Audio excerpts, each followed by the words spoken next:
Imagine waking up one morning to find your water well filled with concrete, deliberately dumped by your neighbor, who happens to be the most notorious HOA member in town. The sun was just rising over the quiet suburban neighborhood of Willow Creek when Mark Thompson stepped outside to check his garden. As he approached his backyard, something caught his eye, a faint plume of dust rising from his property line. Curious, he walked closer, only to freeze in shock. His water well, the source of clean drinking water for his family, had been completely filled with wet concrete. The once clear opening was now sealed shut, the gray mixture oozing slightly around the edges as it hardened under the early morning light. Mark's heart raced. This wasn't an accident, it was sabotage. And he knew exactly who was responsible. Across the fence stood Karen Carter, the self-appointed enforcer of Willow Creek's HOA. Known locally as HOA Karen, she was infamous for her strict adherence to rules, even the most absurd ones. From banning Christmas lights after December 25 to fining homeowners for mismatched curtains, Karen had made a name for herself as the neighborhood's most feared and hated resident. But this time, she had crossed a line. By tampering with someone's private property, especially something as vital as a water well, Karen had gone too far. Mark clenched his fists, anger bubbling up inside him. He'd tried to avoid conflict with Karen for years, ignoring her complaints about his lawn height, pretending not to notice when she reported his kids for playing too loudly.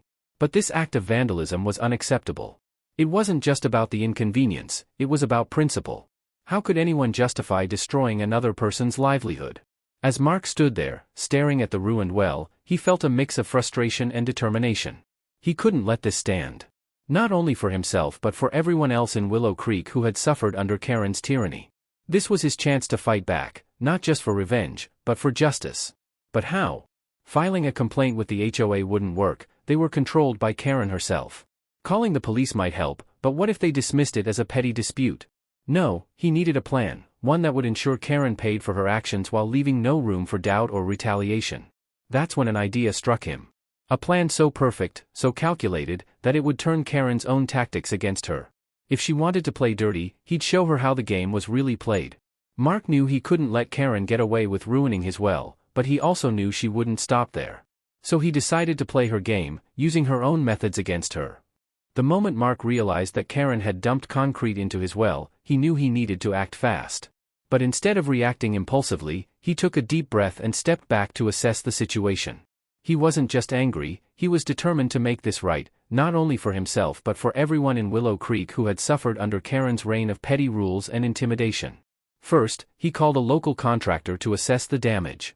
The estimate came in at over $5,000 to remove the concrete and restore the well. It was a hefty sum, especially since Mark hadn't budgeted for such an expense.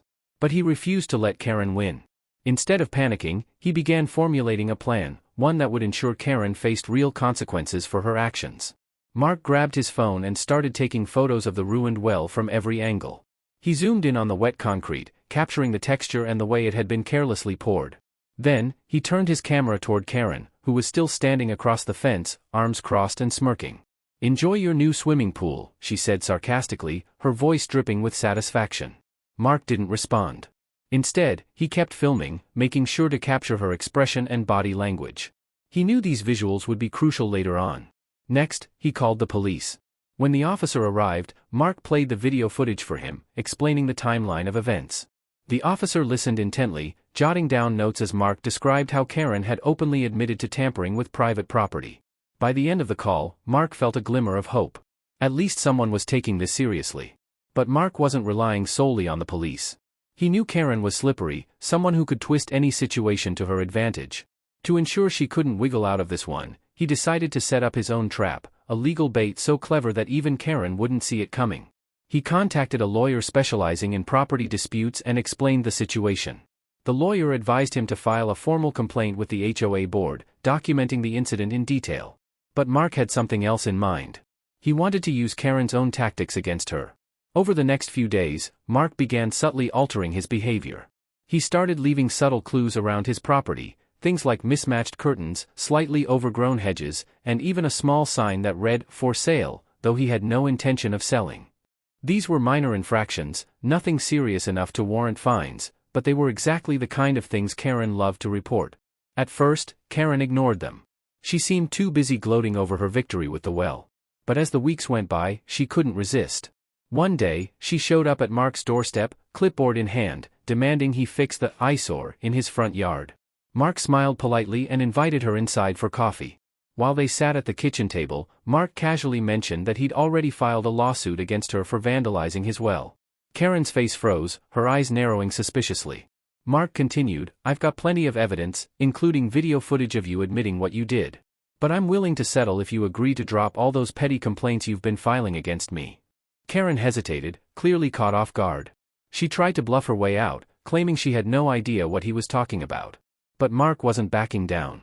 He pulled out the photos and videos he'd collected, showing her exact words when she'd boasted about filling the well. "You're playing dirty," Karen snapped, her voice trembling with anger. "This is harassment." Mark leaned forward, his tone calm but firm. "No, Karen. You're the one who started this. Now, you have two choices, either admit what you did and help me fix my well, or face the consequences in court. Your choice." As Mark walked Karen to the door, he could feel the weight of the situation settling in. He'd taken the first step toward justice, but he knew Karen wasn't done yet. She might try to retaliate, or she might fold under pressure. Either way, he was prepared. That night, Mark sat at his desk, reviewing the documents his lawyer had sent him. He drafted a detailed complaint outlining Karen's actions, complete with timestamps, witness statements, and photographic evidence. He even included a clause requesting compensation for emotional distress, a nod to the years of frustration he'd endured under her rule. But as he worked, he couldn't shake the feeling that this was just the beginning. Karen wasn't known for giving up easily. If anything, this would escalate the conflict between them, and possibly the entire neighborhood. Still, Mark remained resolute. He'd come too far to turn back now. Karen stormed out of Mark's house, her face flushed with anger and embarrassment. As she marched back to her own property, she muttered under her breath about how unfair the whole situation was. In her mind, she was the victim, just a concerned homeowner trying to maintain order in the neighborhood. But Mark's calm demeanor and undeniable evidence had rattled her. For the first time, Karen felt vulnerable. Over the next few days, tension simmered between the two households. Karen avoided eye contact whenever she passed Mark's driveway, pretending to inspect her flower beds or adjust her mailbox. Meanwhile, Mark kept a close watch, documenting every interaction just in case Karen decided to retaliate. He knew better than to underestimate her. The rest of the neighborhood began to notice the rift. Neighbors whispered behind hedges, speculating about what had happened. Some sided with Karen, dismissing Mark as troublemaker who refused to follow the rules. Others quietly supported him, tired of Karen's constant nitpicking and power trips. The divide grew wider, turning Willow Creek into a battleground of gossip and speculation. One afternoon, while mowing his lawn, Mark noticed a flyer taped to his front door.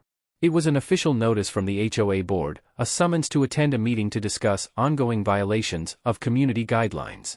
Karen had clearly wasted no time escalating things. Instead of backing down, she'd rallied the board against him, accusing him of deliberately flouting their rules. Mark sighed as he read through the document. This was exactly what he'd expected, and planned for. He called his lawyer immediately, sharing the details of the upcoming meeting. Together, they strategized how to turn this into another opportunity to expose Karen's hypocrisy. The day of the meeting arrived, and Mark walked into the HOA clubhouse prepared for battle. The room was packed with residents, many of whom looked uneasy about being dragged into yet another drama. At the head of the table sat Karen, flanked by two other board members who rarely spoke but always nodded along with whatever she said. As the meeting began, Karen launched into a tirade about Mark's supposed infractions. She pointed out the mismatched curtains, the overgrown grass, and even the fake "for sale" sign he'd placed in his yard. Each accusation was delivered with dramatic flair, as if Mark had committed some unforgivable crime. When it was finally his turn to speak, Mark stood up calmly, pulling out a folder filled with documents and photos. He started by addressing the concrete-filled well, showing the video footage that proved Karen's involvement. Then, he turned the tables, presenting screenshots of emails and messages where Karen had bullied other neighbors over minor issues. One email, in particular, stood out. It showed Karen threatening to fine an elderly couple for leaving their recycling bins out overnight. "These are your priorities?" Mark asked, his voice steady but sharp. "You're wasting everyone's time and resources on nonsense while ignoring real problems in our community. And now you've crossed the line by vandalizing private property." The room fell silent. Even Karen seemed stunned by the weight of the evidence. Several residents exchanged nervous glances, clearly uncomfortable with the direction the conversation had taken. One woman raised her hand hesitantly and asked, "Is all of this true?"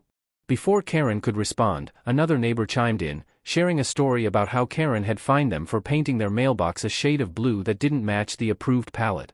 Soon, others joined in, recounting their own experiences with Karen's micromanagement. The tide was turning, and Mark could see it in their faces. They were done tolerating her behavior. Karen tried to defend herself, insisting that she was only enforcing the rules for the good of the community. But her argument sounded hollow compared to the mounting testimonies against her. By the end of the meeting, the board had no choice but to acknowledge the complaints, not just about Karen's actions but about the HOA's overall approach to governance. As Mark left the clubhouse that evening, he felt a sense of cautious optimism. He hadn't won yet, but he'd planted the seeds of change. The neighborhood was starting to question whether Karen's version of order was worth the cost of their freedom. Mark walked out of the HOA clubhouse feeling a mix of relief and determination. The meeting had been a pivotal moment, not just for him but for the entire neighborhood. For the first time, residents were openly challenging Karen's authority, and the board was forced to acknowledge the issues she'd created. But he knew this wasn't over yet. Karen might have lost ground, but she wouldn't give up without a fight. As word spread about the HOA meeting, Karen's supporters grew restless. Some neighbors who had previously defended her now felt caught between loyalty to their longtime leader and sympathy for Mark's cause.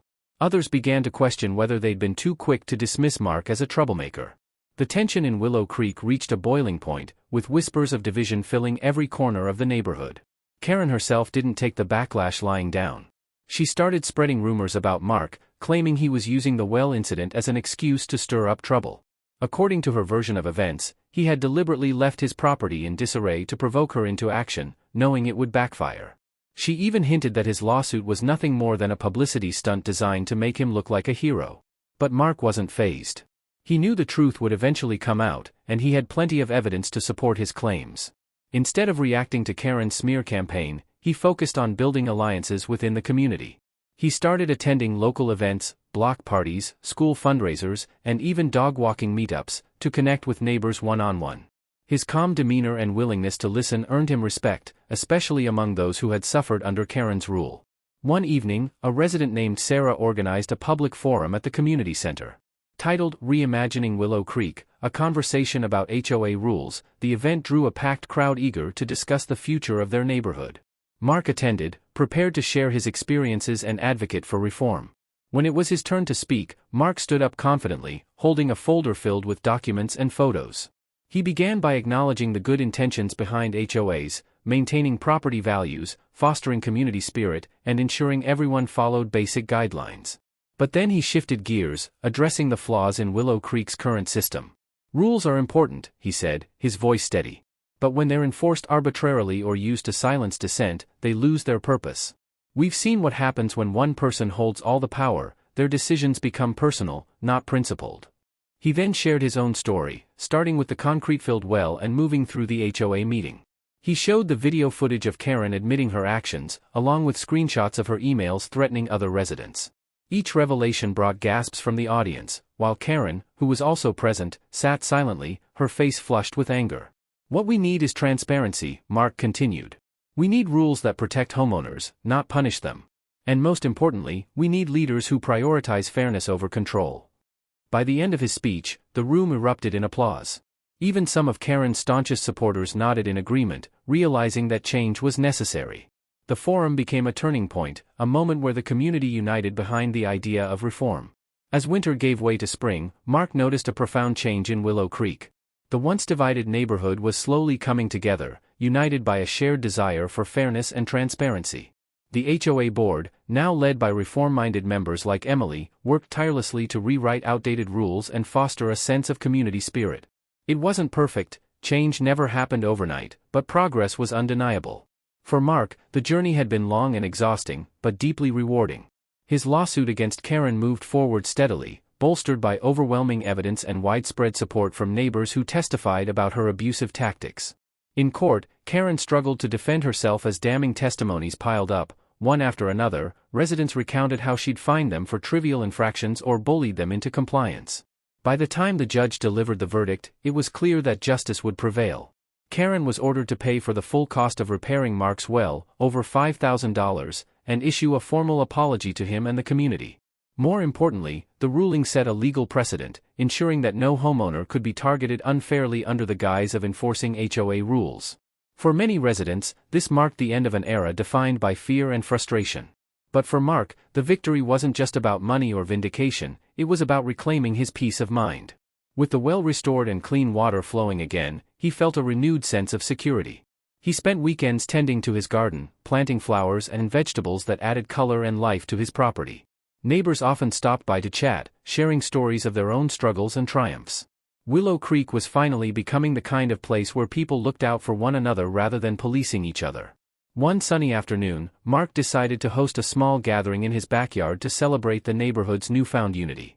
He invited everyone, even Karen, though she politely declined, citing prior commitments. Tables were set up with homemade dishes, and laughter filled the air as children played games in the yard. At the center of it all stood Mark, raising a glass of cold lemonade in a toast. "To Willow Creek," he said, his voice warm but steady. "May we always remember that fairness and kindness matter more than rules. And may we never forget what happens when we stand together." The crowd erupted in cheers, clinking glasses and applauding. For the first time in years, the neighborhood felt alive, not with tension or gossip, but with genuine connection. Mark glanced around at the smiling faces, feeling a deep sense of gratitude. He had started this fight alone, but he hadn't finished it that way. Together, they had turned a personal battle into a movement for change. As the sun dipped below the horizon, painting the sky in hues of orange and pink, Mark reflected on everything that had happened. Yes, Karen's actions had caused pain and disruption, but they had also sparked something beautiful. They had reminded everyone that standing up for what's right isn't easy, but it's always worth it. Willow Creek may never be perfect, but thanks to Mark's courage and the community's unity, it was on the path to becoming a better, fairer place for everyone. And in that moment, surrounded by friends, family, and neighbors, Mark knew he'd made the right choice. This wasn't just his victory, it belonged to all of them.